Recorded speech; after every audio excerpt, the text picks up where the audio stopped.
Greetings, programs.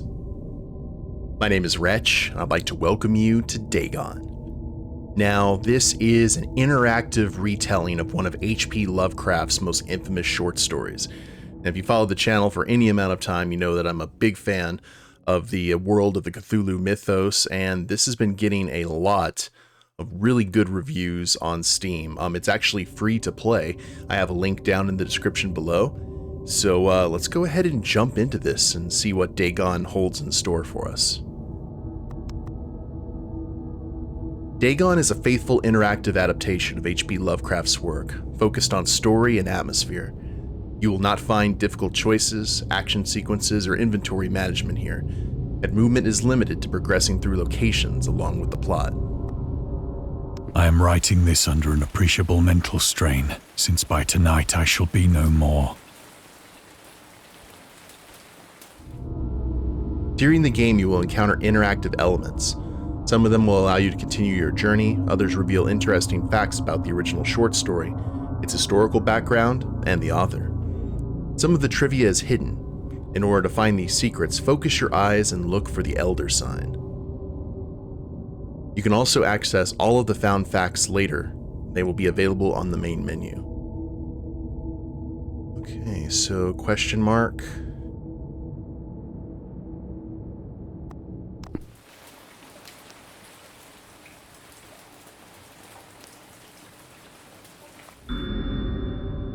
Lovecraft's letters. As to letters, my case is peculiar. I write such things exactly as easily and as rapidly as I would utter the same topics in conversation. Indeed, epistolary expression is with me largely replacing conversation, as my condition of nervous prostration comes more and more acute. I cannot bear to talk much now, and am becoming as silent as the spectator himself. My loquacity, I'm sorry if I butcher any of this, extends itself on paper. H.P. Lovecraft to Reinhard Kleiner, December 23, 1917. Throughout his life, Lovecraft penned around 100,000 letters to his friends and fans, out of which about 10% survive to this day, but his tendency to endless correspondence was a relatively late growth. In youth, I scarcely did any letter writing. Thanking anyone for a present was so much of an ordeal that I would rather have written a 250-line pastoral or a 20-page treatise on the rings of Saturn. Selected Letters, 1929 to 1931, H.P. Lovecraft. Lovecraft would often skip meals to afford postage. Collections of his correspondence have been published in various books, and Selected Letters can be found online. Some readers consider them his most important legacy.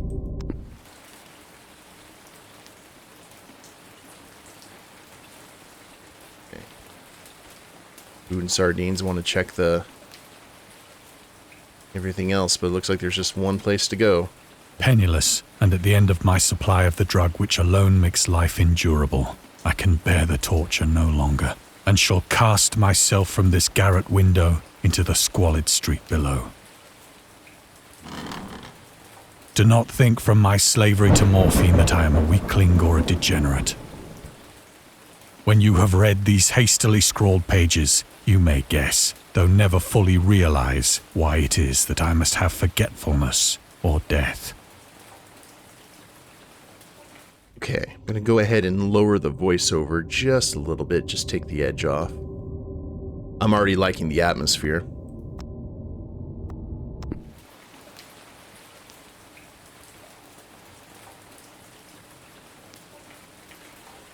Nothing with an elder sign.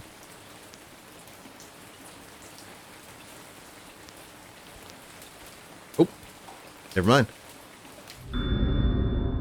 Morphine. Morphine entered into the use in the 19th century and was routinely administered to treat severe pain during the American Civil War and World War I. It was also sold without restrictions until 1914. Morphine became more popular after the invention of the hypodermic syringe around 1854. Frederick Saturner, who first isolated the substance, originally named it morphium, after Morpheus, the Greek god associated with dreams. At the time when Dagon was published, morphine abuse, known as soldier's disease, already posed a big problem in the United States. Wow, okay.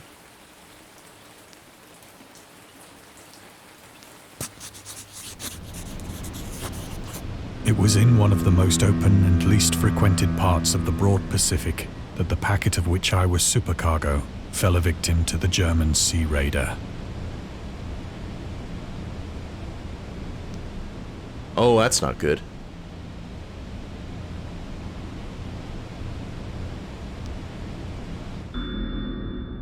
Lovecraft and the Great War.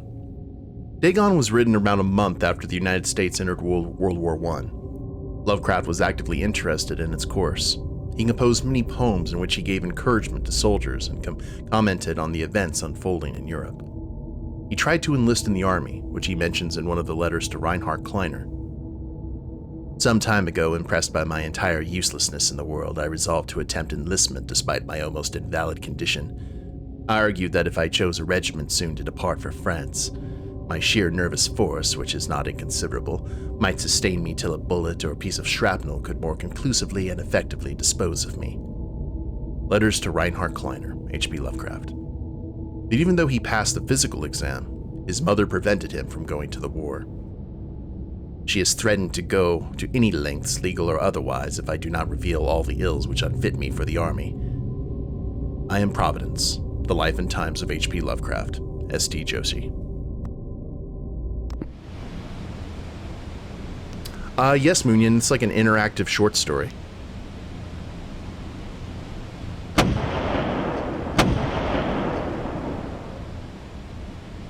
The Great War was then at its very beginning, and the ocean forces of the Hun had not completely sunk to their later degradation. So that our vessel was made a legitimate prize, whilst we of her crew were treated with all the fairness and consideration due us as naval prisoners. Oh, okay.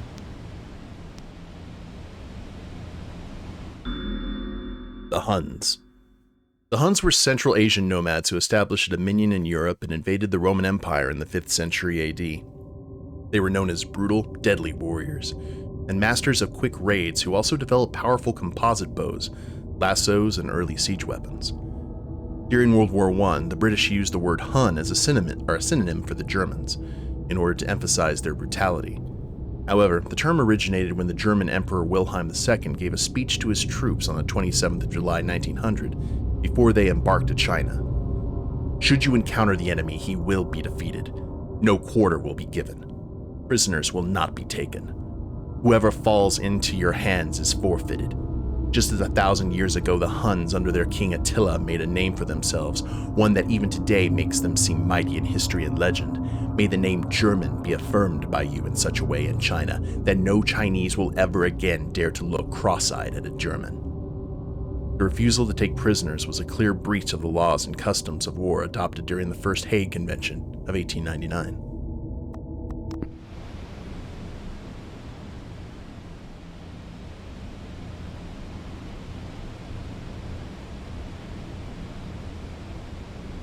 Looking around for any elder signs. Check the stars, that's important in a Lovecraft game. Maybe the stars are not right.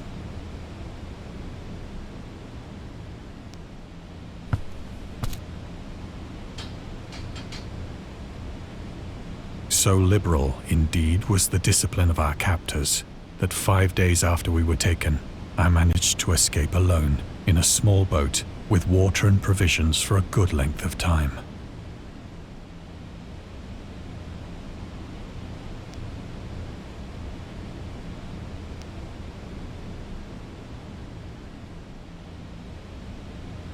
Seems a little too easy.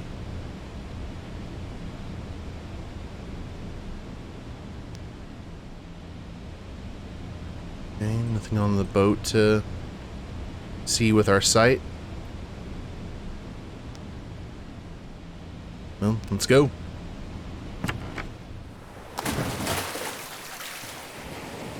When I finally found myself adrift and free, I had but little idea of my surroundings.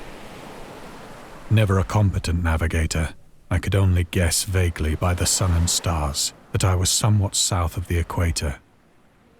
Of the longitude, I knew nothing, and no island or coastline was in sight.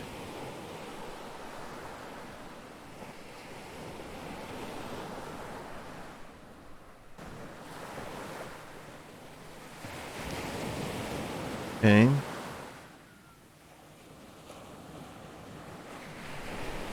So we're south of the equator, which is never really a good sign. I believe Raleigh was in the South Pacific.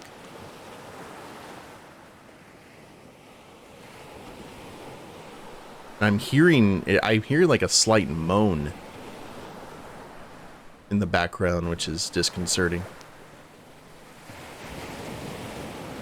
The weather kept fair, and for uncounted days I drifted aimlessly beneath the scorching sun, waiting either for some passing ship or to be cast on the shores of some habitable land.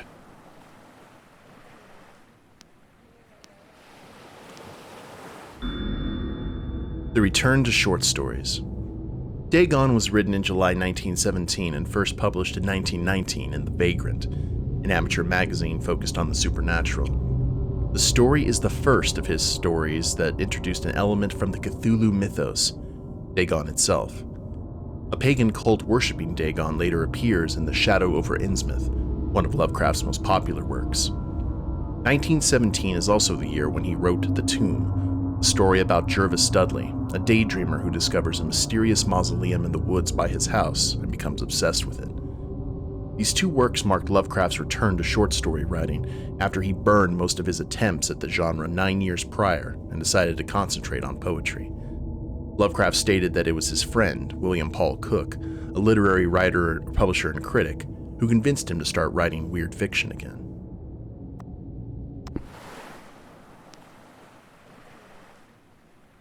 Now that we can see at least a little, I like how there's kind of a haze. Silent Hillish.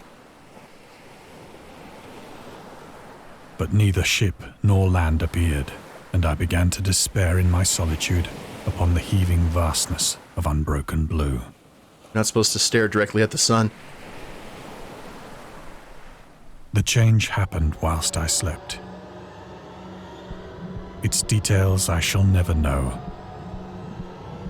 For my slumber, though troubled and dream-infested, was continuous.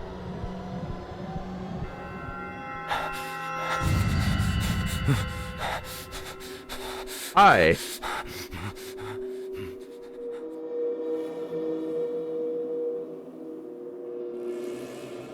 Ugh. Anyone for seafood? When at last I awoke, it was to discover myself half sucked into a slimy expanse of hellish black mire, which extended about me in monotonous undulations as far as I could see, and in which my boat lay grounded some distance away. Though one might well imagine that my first sensation would be of wonder at so prodigious and unexpected a transformation of scenery, I was in reality more horrified than astonished. Smart. For there was in the air and in the rotting soil a sinister quality which chilled me to the very core. The region was putrid with the carcasses of decaying fish and of other less describable things which I saw protruding from the nasty mud of the unending plain. Perhaps I should not hope to convey in mere words the unutterable hideousness that can dwell in absolute silence and barren immensity. There was nothing within hearing and nothing in sight save a vast reach of black slime, yet the very completeness of the stillness and the homogeneity of the landscape oppressed me with a nauseating fear. The sun was blazing down from a sky which seemed to me almost black in its cloudless cruelty, as though reflecting the inky marsh beneath my feet.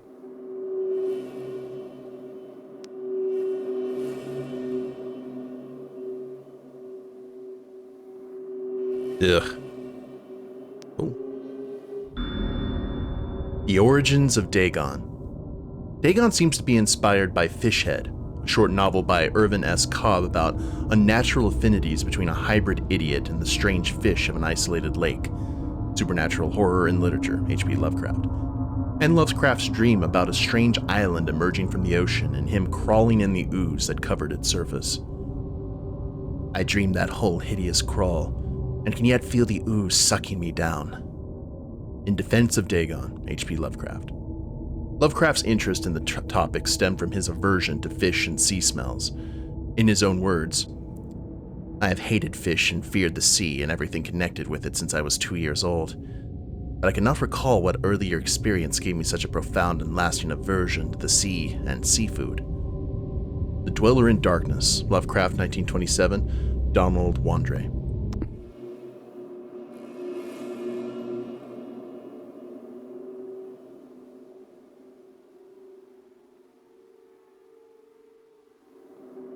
Double checking, make sure everything else is clear. Imagine just going to sleep in a boat and waking up to this. Ugh.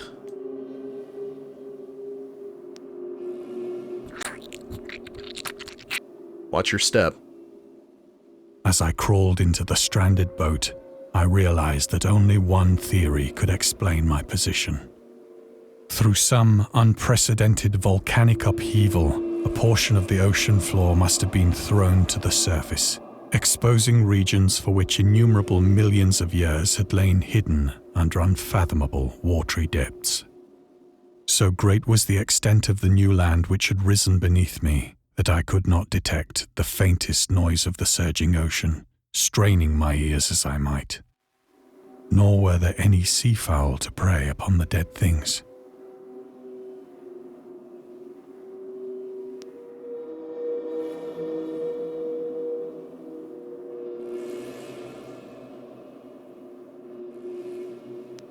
Checking on everything else. That's disconcerting there in the background. Oh, this thing still has tentacles, like, right behind us. Ooh.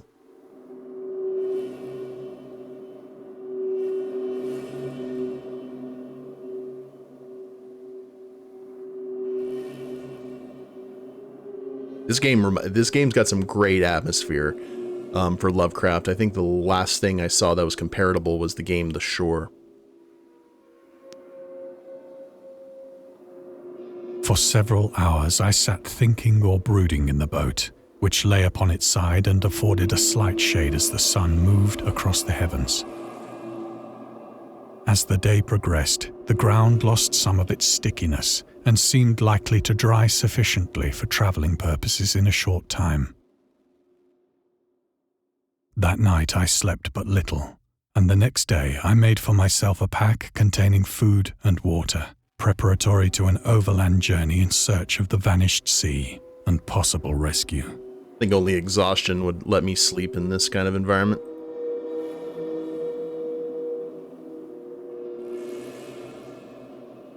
Okay.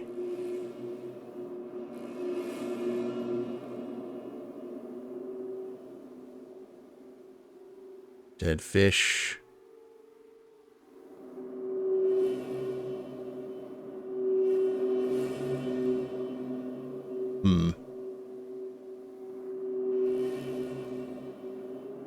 I don't know if these elder signs are like super hidden, so I'm like being overly paranoid about it. It looks like the only place to go is grab the bag. On the third morning, I found the soil dry enough to walk upon with ease. The odor of the fish was maddening, but I was too much concerned with graver things to mind so slight an evil, and set out boldly for an unknown goal.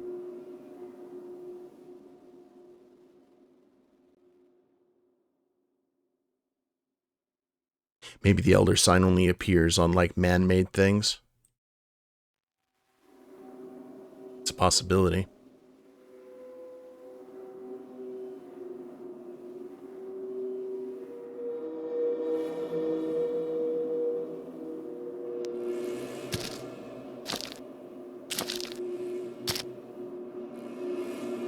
All day I forged steadily westward, guided by a faraway hummock which rose higher than any other elevation on the rolling desert. Oh man, that looks like the alien from Starship Troopers.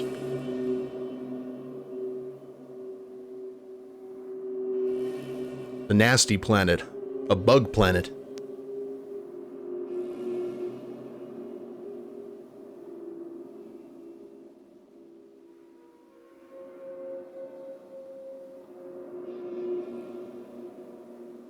Anything in the rocks?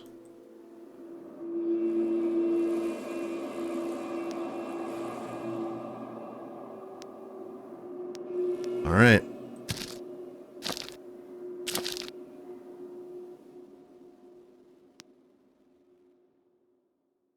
Dead whale. Okay.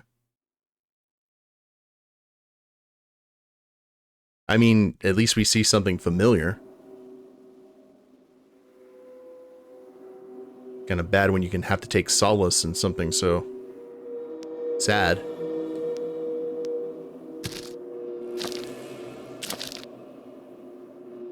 That night, I encamped, and on the following day still travelled toward the hummock, though that object seemed scarcely nearer than when I had first espied it. So why is the sign used for safety? Is it because the entities see it as you were not on their side, or a spell of protection? It's more like a spell of protection, Dama.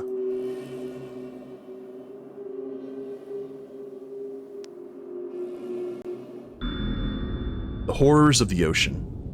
The creator of the Cthulhu Mythos and the fictional underwater city of R'lyeh was convinced that life could not exist at the bottom of the ocean, because the water pressure would make it uninhabitable. Today we know that the darkest depths of the ocean are home to many peculiar organisms.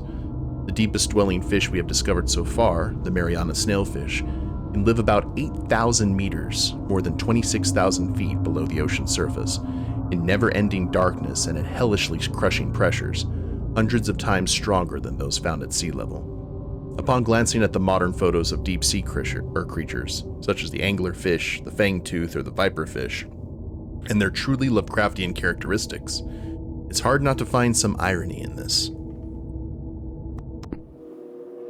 He was definitely a man of contradictions.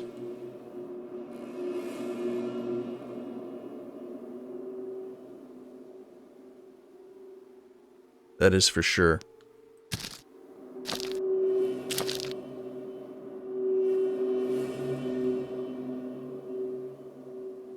By the fourth evening, I attained the base of the mound, which turned out to be much higher than it had appeared from a distance. An intervening valley setting it out in sharper relief from the general surface. What's that glowing? It disappears when I'm looking away from it. Too weary to ascend, I slept in the shadow of the hill. Hopefully on a nice dry rock. I know not why my dreams were so wild that night, but ere the waning and fantastically gibbous moon had risen far above the eastern plain, I was awake in a cold perspiration, determined to sleep no more. Such visions as I had experienced were too much for me to endure again, and in the glow of the moon I saw how unwise I had been to travel by day. Without the glare of the parching sun, my journey would have cost me less energy. Indeed, I now felt quite able to perform the ascent which had deterred me at sunset. Picking up my pack, I started for the crest of the eminence.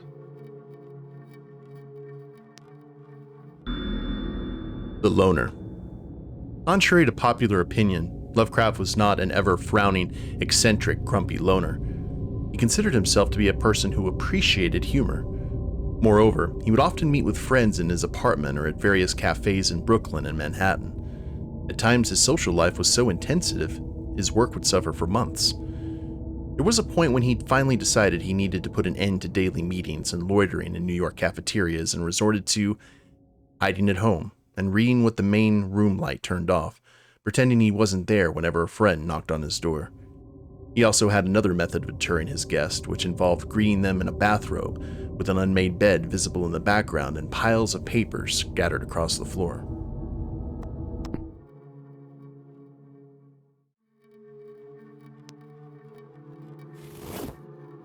I have said that the unbroken monotony of the rolling plain was a source of vague horror to me. But I think my horror was greater when I gained the summit of the mound and looked down the other side into an immeasurable pit or canyon, whose black recesses the moon had not yet soared high enough to illumine. I felt myself on the edge of the world, peering over the rim into a fathomless chaos of eternal night. Through my terror ran curious reminiscences of Paradise Lost, and of Satan's hideous climb through the unfashioned realms of darkness. As the moon climbed higher in the sky, I began to see that the slopes of the valley were not quite so perpendicular as I had imagined.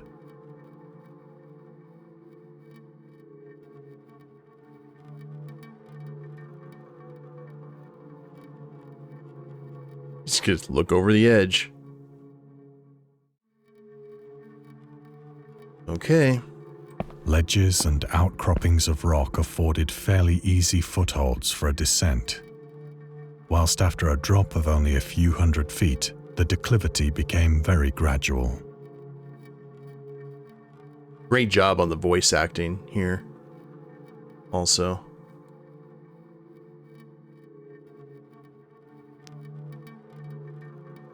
Okay, we see more of that glowing down there. I think that's just the moonlight, though, off of the mucus.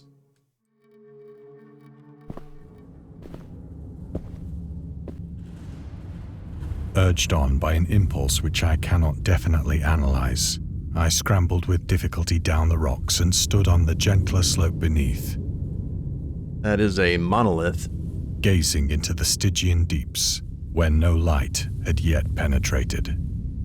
All at once, my attention was captured by a vast and singular object on the opposite slope, which rose steeply about 100 yards ahead of me. An object that gleamed whitely in the newly bestowed rays of the ascending moon.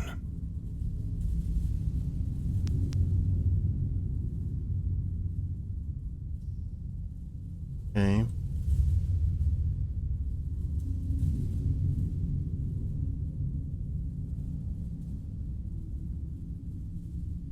Well, we were able to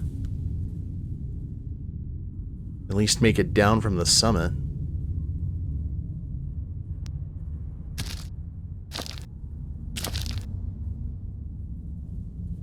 That it was merely a gigantic piece of stone, I soon assured myself. Absolutely. But I was conscious of a distinct impression that its contour and position were not altogether the work of nature. A closer scrutiny filled me with sensations I cannot express.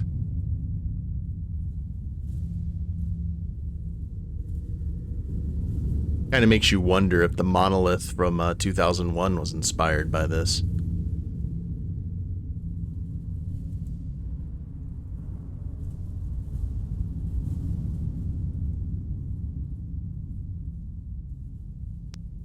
For despite its enormous magnitude, and its position in an abyss which had yawned at the bottom of the sea since the world was young, I perceived beyond a doubt that the strange object was a well-shaped monolith, whose massive bulk had known the workmanship and perhaps the worship of living and thinking creatures. Dazed and frightened, yet not without a certain thrill of the scientist's or archaeologist's delight, I examined my surroundings more closely. Everyone decided that that was a bad idea.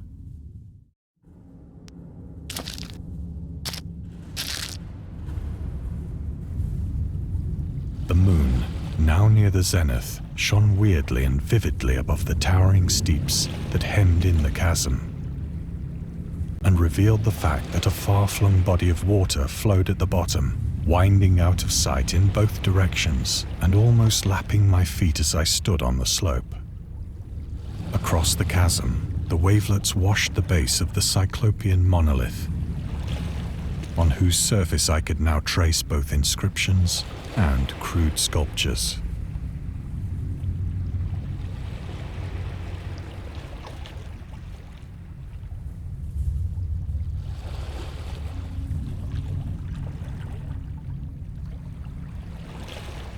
Okay. I'm sure I've missed something, guys, but it's alright.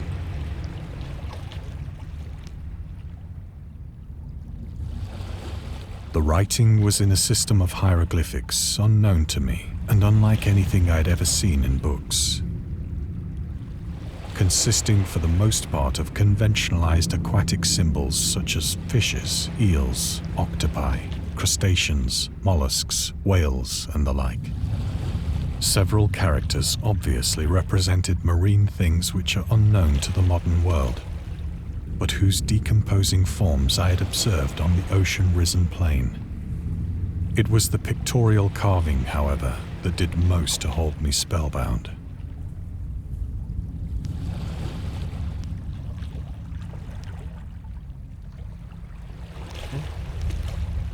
Just checking. Storytelling methods.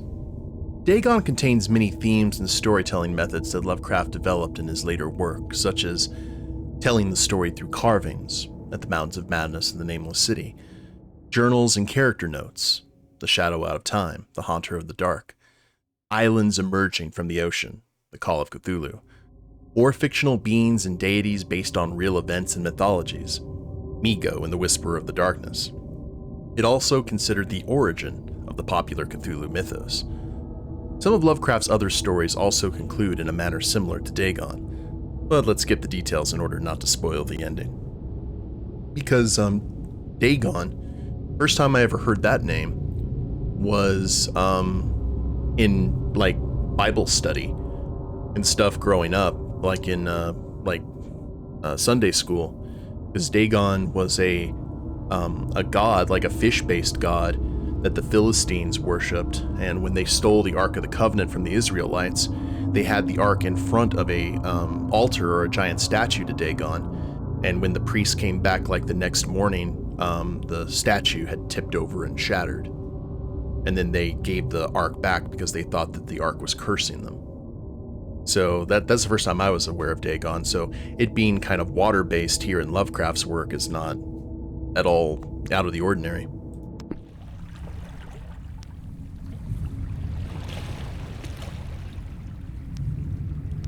Plainly visible across the intervening water on account of their enormous size were an array of bas-reliefs whose subjects would have excited the envy of a doré.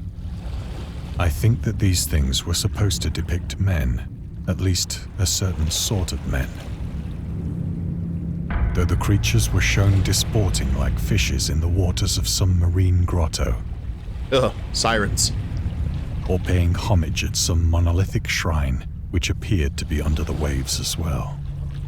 Of their faces and forms I dare not speak in detail, for the mere remembrance makes me grow faint. Grotesque beyond the imagination of a Poe or a Bulwer. This reminds me of the cover of Guns N' Roses' Appetite for Destruction, or the Bohemian Rhapsody video from Queen. They were damnably human in general outline, despite webbed hands and feet, shockingly wide and flabby lips, glassy, bulging eyes, and other features less pleasant to recall. Curiously enough, they seem to have been chiseled badly out of proportion with their scenic background. For one of the creatures was shown in the act of killing a whale, represented as but little larger than himself. I remarked, as I say, their grotesqueness and strange size, but in a moment decided that they were merely the imaginary gods of some primitive fishing or seafaring tribe. Some tribe whose last descendant had perished eras before the first ancestor of the Piltdown or Neanderthal man was born. Hey Lynx, welcome.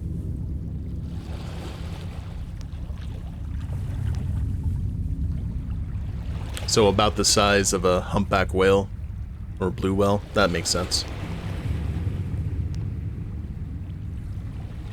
Awestruck at this unexpected glimpse into a past beyond the conception of the most daring anthropologist, I stood musing whilst the moon cast queer reflections on the silent channel before me. Then, suddenly, I saw it. What did you see, Ray? Oh.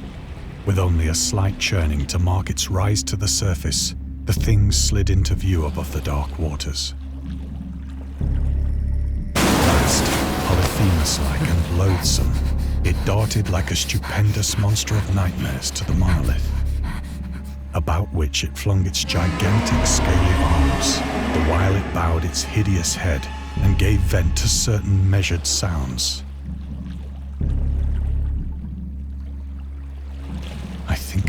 mad then.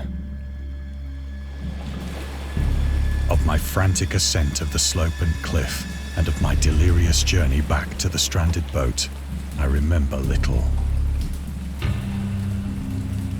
Rich. Yeah, I don't blame you.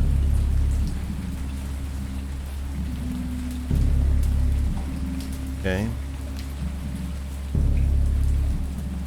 Nothing else to grab onto.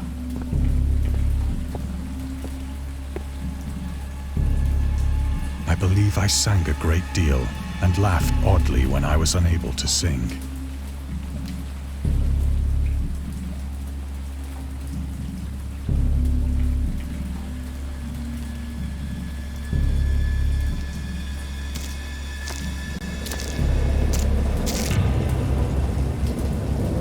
I have indistinct recollections of a great storm sometime after I reached the boat.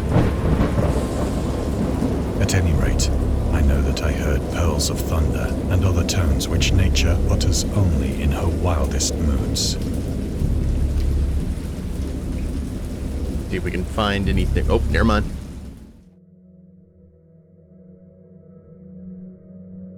When I came out of the shadows, I was in a San Francisco hospital. Brought thither by the captain of the American ship which had picked up my boat in mid-ocean. So he was in the Pacific. He was in the South Pacific. Oh, God. If he's in San Francisco. In my delirium, I had said much, but found that my words had been given scant attention. Of any land upheaval in the Pacific, my rescuers knew nothing. Nor did I deem it necessary to insist upon a thing which I knew they could not believe.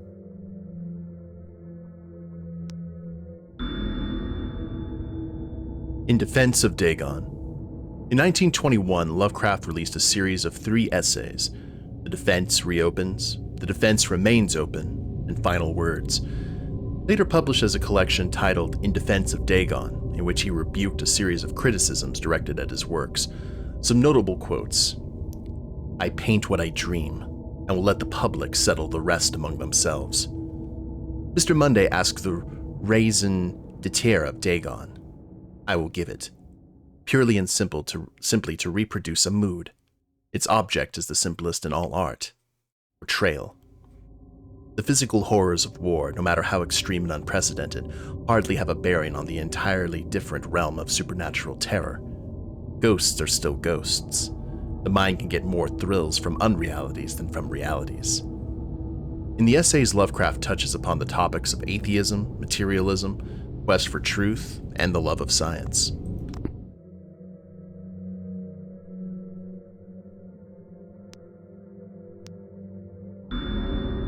The journalist. Lovecraft was a prominent figure in the world of amateur journalism. In 1915, he started publishing his own journal called The Conservative, which included political and social commentary, poetry, short stories, and literary criticism written by him and other authors. Howard was a skilled wordsmith, but he also took criticisms to heart, which resulted in his decision to step away from writing poetry and concentrate on weird fiction again, for the first time since his teenage years. Dagon, published in 1917, is one of the short stories written during that period.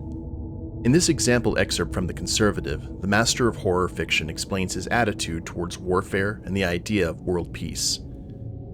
Why any sane human being can believe in the possibility of universal peace is more than the conservative can fathom. Should the entire civilized world agree simultaneously to disarm, one or more nations would undoubtedly retain secret armaments in the proper time, take advantage of their more altruistic and less astute contemporaries in a wild career of conquest against unarmed victims.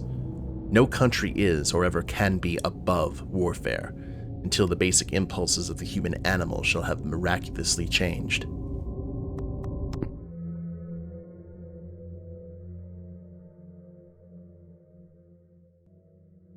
Hey, Kath. Oh. The Atheist. Lovecraft considered himself an atheist and absolute materialist, which he attributed partly to his early childhood interest in astronomy and science in general. In his own words, "I am indeed an absolute materialist so far as actual belief goes, with not a shred of credence to any form of supernaturalism, religion, spiritualism, transcendentalism, metapsychosis, or immortality. All I say is that I think it is damned unlikely that anything like a central cosmic will, a spirit world, or an eternal survival of personality exist. They are the most preposterous and unjustified of all the guesses which can be made about the universe, and I am not enough of a hair-splitter to pretend that I don't regard them as errant and negligible moonshine. In theory, I am an agnostic, but pending the appearance of radical evidence, I must be classed, practically and provisionally, as an atheist. Sources against religion: The Atheist Writings of H.P. Lovecraft, Mythos, The Myths and Tales of H.P. Lovecraft, and Robert E. Howard.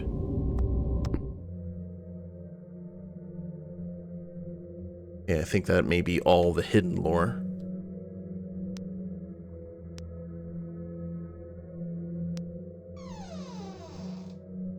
I wonder if it's going to delve into some of, Once I sought out a celebrated ethnologist and amused him with peculiar questions regarding the ancient Philistine legend of Dagon, the fish god. Oh, there you go. Like I said before. Okay.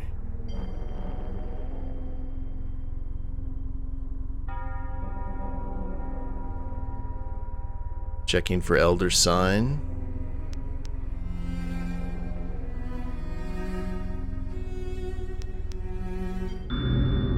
Dagon, or Dagon, was the main deity of the Philistines, worshipped throughout the Middle East as an ancient god of fertility and crops. In Hebrew, the word Dagon was a common noun for grain. The rulers of Akkad, Mesopotamia, chose him as the patron saint of their war conquests. He also appeared as the judge of the dead in the Assyrian poem and an underworld prison warder in one of the Babylonian texts. He is often mistakenly taken for a fish god due to the wrong interpretations of his name, as in Hebrew the word dag means fish. In Lovecraft's works, Dagon is an underwater deity ruling over the deep ones, a humanoid race with fish traits that reside in the oceans. He is worshipped by a secret cult called the Esoteric Order of Dagon. Okay, so the fish was... Every picture I've ever seen of Dagon, it's like that with a fish, so that's interesting to see that that is not the case. Even checking the ceiling tiles for elder signs.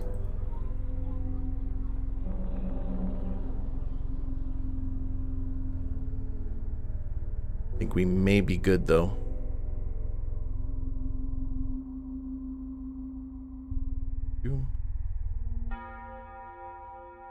Right.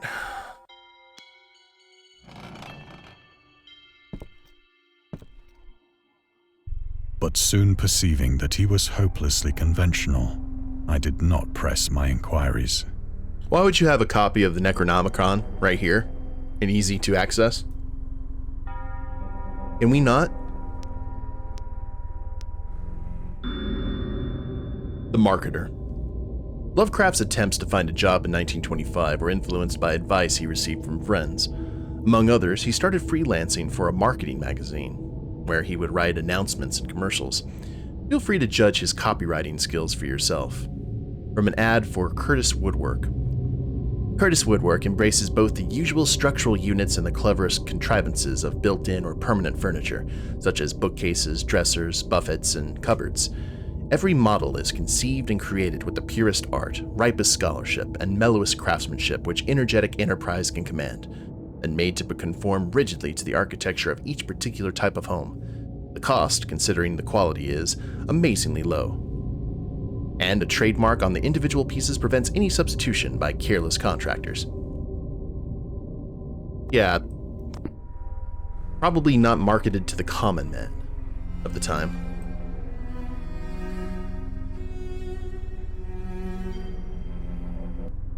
Okay, we can look all the way back if we want to. Whoa. Flipped all the way back around. August Derleth and the Cthulhu Mythos. August Derleth was an American writer and anthologist. He also befriended Lovecraft and published many of his works through his company, Arkham House. Although he greatly contributed to the popularization of the author's works after his death, he is surrounded by numerous controversies. One of his most questionable decisions involved introducing the good versus evil doctrine. Derleth was a devout Catholic to the Cthulhu Mythos, which contrasted with Lovecraft's view of the world and his approach to cosmic horror. As a result, the author's works are often misunderstood and misrepresented in today's culture. It is also worth noting that Lovecraft was never really interested in creating a mythology, and the term Cthulhu Mythos was coined by DERLETH after the author left the mortal plane. So the interesting thing about that is he introduced, in the Cthulhu Mythos, you have outer gods and great old ones, and then you had elder gods. And I believe the elder gods were introduced by DERLETH as not necessarily friendly to humanity, but definitely not destructive toward them. And they actually, it was very weird, basically giving good gods to fight against the great old ones. It was a bit bizarre.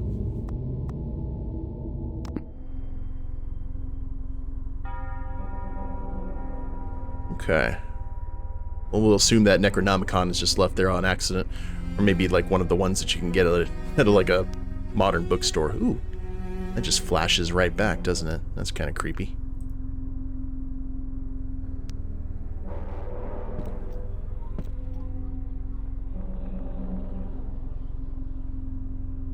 Hi. How are you?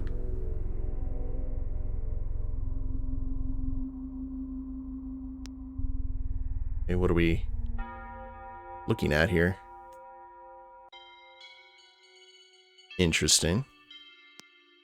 The scientist. These days, the word scientist is a widely accepted term, but at the time Dagon was published, it was subject to a wide debate. After the author used it in the story, critics pointed out that man of science was a more appropriate term to employ. He admitted, in defense of Dagon, that if Dagon were to be reprinted, he would indeed use the phrase they suggested. Scientist was coined as an analog to artist, to be used when referring to those studying different branches of science. Yet in the 19th and early 20th century, scientific researchers in Great Britain and the United States were of the opinion that man of science, resembling the term man of letters, was the only proper choice. Among other things, it was gender-specific, indicating that science was an endeavor to be pursued by only one sex. The term scientist became more accepted only after World War II, and man of science started fading into obscurity as an old-fashioned synonym. Good.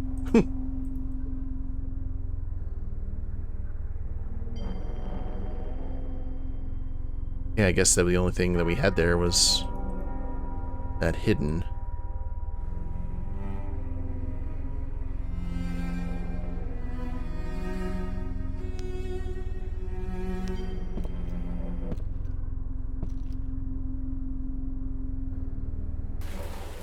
It is at night, especially when the moon is gibbous and waning, that I see the thing. I tried morphine, but the drug has given only transient surcease, and has drawn me into its clutches as a hopeless slave.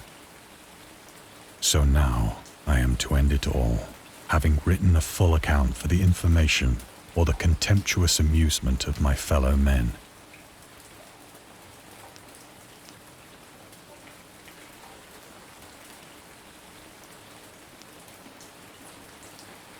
Is there anything else? I believe we are getting near the end of the tale. Lovecraft on tobacco and alcohol. Lovecraft hated tobacco, even though he used to smoke when he was 12 in order to look and feel like an adult. In his correspondence with friend Reinhard Kleiner, he claims that he quit as soon as he started wearing long pants. He also had a very strong opinion about alcohol, as evidenced by his letter to Zelia Brown, dated 13th of February 1928. As for the matter of drinking, I have never tasted intoxicating liquor and never intend to, having a strong aesthetic disgust at anything which blunts or courses the delicate human equipoise of the evolved human intellect and imagination.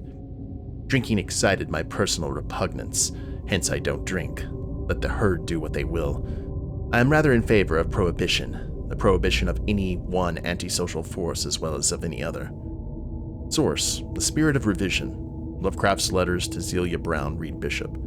H.P. Lovecraft.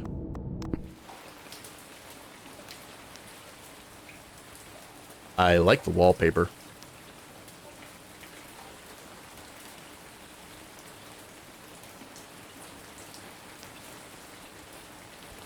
back to morphine. Often, I ask myself if it could not all have been a pure phantasm. A mere freak of fever as I lay sun-stricken and raving in the open boat after my escape from the German man-of-war. This I ask myself, but ever does there come before me a hideously vivid vision in reply. I cannot think of the deep sea without shuddering at the nameless things that may at this very moment be crawling and floundering on its slimy bed, worshipping their ancient stone idols and carving their own detestable likenesses on submarine obelisks of water-soaked granite. I dream of a day when they may rise above the billows to drag down into their reeking talons the remnants of puny, war-exhausted mankind. Of a day when the land shall sink and the dark ocean shall ascend amidst universal pandemonium. Oh God.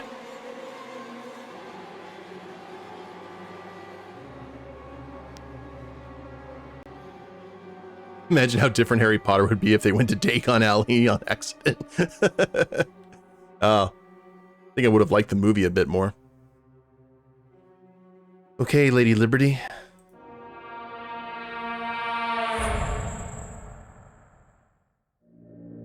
The end is near.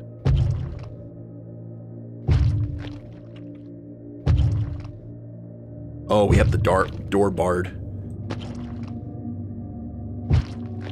Yep, this fits the end of the story. I hear a noise at the door, as of some immense slippery body lumbering against it.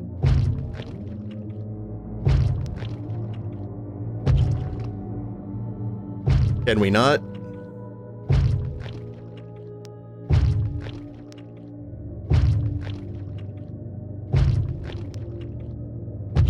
It shall not find me.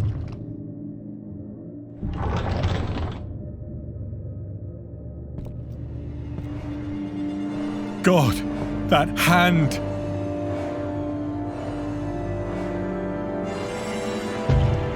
The window! The window!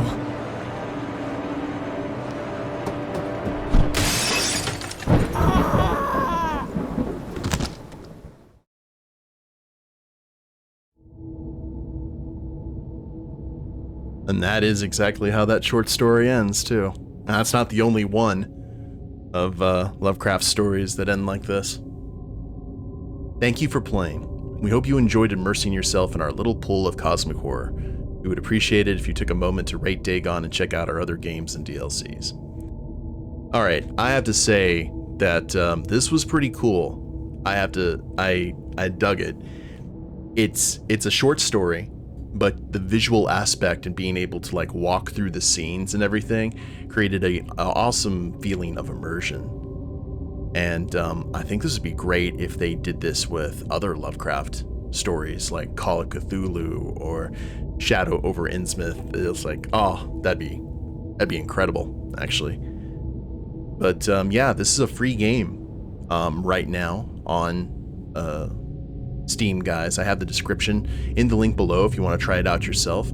I don't know if I got all the Elder Signs, but I may have missed them, but I hope that there is an entry on some of the more seedier parts of Lovecraft's personality, because I think those need to be kind of, you know, out there as well, so people know like the full aspect of the man. But like I said, they may be in there and I just missed seeing them.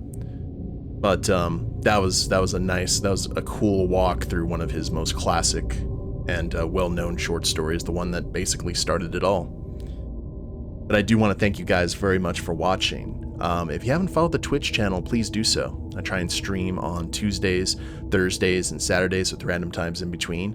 And if you're watching the replay of this on YouTube, I have a link to the Twitch channel in the description below, as well as a link to my Extra Life page where I'm raising money for my local children's hospital via the Extra Life charity. So check those out if you feel so inclined. Like, share, subscribe. You guys know the drill there. And we will see you in the next video. Later days, everyone.